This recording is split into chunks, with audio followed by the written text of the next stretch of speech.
আমরা অনেক যারা বিএড ডিএলএড পড়ুয়া যারা ছাত্রছাত্রী যারা আমাদের বিএড ডিএলএড যাদের কমপ্লিট সেই সমস্ত ছাত্রছাত্রীরা একটু সংশয়ের মধ্যে দিয়ে বিগত দিনে অতিবাহিত করছে। কি সেই সংশয়টা হচ্ছে যে আগামী 2023 সালে কিন্তু আমাদের কোনো টেট এক্সাম কিন্তু হয়নি।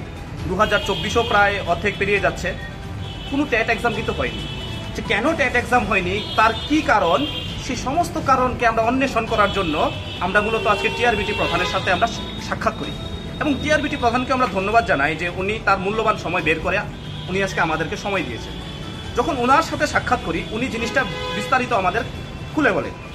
উনি বলেছে যে 2023-এ পরীক্ষা হয়নি কারণ এনসিটি এবং সুপ্রিম কোর্টের মধ্যে একটা মামলা চলছিল, সেই মামলার জন্য মূলত 2023-এ পরীক্ষাটা হয়নি।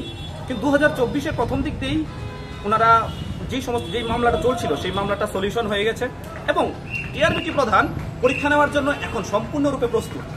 এখন যেহেতু টিআরবিটি প্রধান পরীক্ষা নেওয়ার জন্য প্রস্তুত, তাহলে কেন পরীক্ষা হচ্ছে না?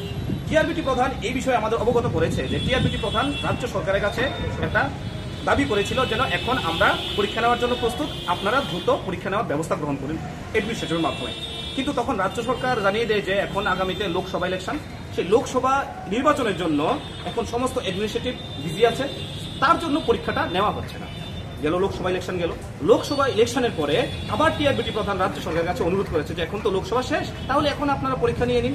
তখন রাজ্য সরকার স্পষ্টভাবে জানিয়ে দেয় যে আগামীতে পঞ্চায়েত ইলেকশন আছে, সেই পঞ্চায়েত ইলেকশনের জন্য আমরা এখন পরীক্ষাটা নিতে পারবো না।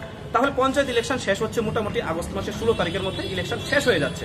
তখন আমরা টিআরবিটি প্রধানের কাছে রিকোয়েস্ট করেছি যে 16 তারিখেও কিন্তু আপনি একবার দয়া করে আবার সরকারের কাছে একটু পৌঁছে দেবেন, যেন সরকার যেন আমাদের কথাটা বিবেচনা করে যেন এক্সামের জন্য একটা প্রিপারেশন গ্রহণ করে।